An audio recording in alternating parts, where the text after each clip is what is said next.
Welcome to another episode of Neverendingpanel.com. Yet another episode. Yet another episode of Neverendingpanel.com. And tonight's topic is, costuming can be both an art and a science. When is the divide crossed?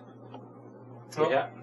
Go ahead. We have with us, from my understanding, two costumers, Eytan Renaissance and Michelle Everything Else. So you guys just have at it. Well, it's not an art. It's more of an art. A lot of people do take it down to a science. It has to be sewn Nazis instead of bought Nazis, instead of the people who can just buy things. Because can you explain sew Nazis? Okay. SEW, presumably. Also known as costume Nazis. Yes. If you didn't sew it yourself, or have a friend someone have it commissioned. If you bought it, it's not a costume. What? Unless you bought it from a TV show or a movie. No. Nope, even then. Really? Unless you had it commissioned and paid, meaning you paid someone $20 an hour and paid god-awful amounts for the thing, or spent god-awful amounts of time doing it yourself. Money stops and time stops. Yes. But I can go to the Ren Fair, not necessarily Southern Fair, but some of the smaller fairs. I can go to special stores. There's museums. I can buy the same stuff for a quarter of the price and not drive myself crazy and not have to have a whole separate room in my home just for sewing. So you're saying that's when it becomes the science, when you've kind of got your whole deck and you've got your special walls. I think it becomes a science when you actually have a costume that you have to apply science to hold up. You've got like things rolling around, or you've got like structural, architectural things while you're walking, or you've got like things that are flashing or glowing. I mean, look at a lot of the steampunk stuff that's going on. And some of that steampunk stuff is cool, and you've actually got springs and valves and little diodes going on there. There's science in costume. Soundman Jim. Yes, I was wondering, do you have to weave your own fabric, or can you purchase the fabric? You're allowed to.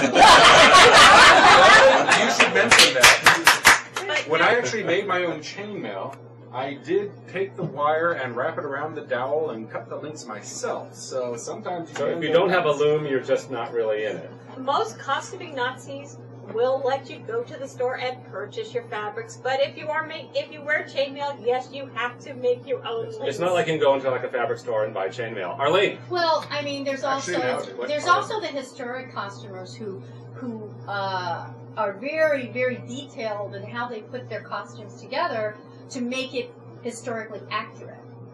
And then, of course, there are those who just enjoy making clothes and making them into their own designs. Right. So, Eytan and I interviewed a couple weeks ago Jay Koresman, who does he did Star Trek New Generation, a couple of episodes, and he said that he spends, believe it or not, most of his time doing the research before he actually gets into the work, because that's really where the beauty of what he ends up creating comes out. including the stitching. That's how he's a detailed. sci-fi fantasy film recreationist. He will, if you can give him a picture, film, or anything, he will get you that costume as accurate as you can possibly be. And the hair.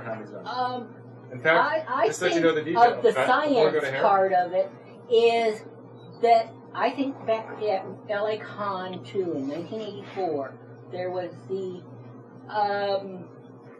Bald Mountain piece where the guy with the bat wings had servos and counter weights, and the whole smear for those wings would open up to about 30-foot wingspan. I don't know if that's accurate. But well, look, you're bringing up a good point here, and I think one of the reasons that steampunk is like taken off so much is because it's allowing more science into the costuming.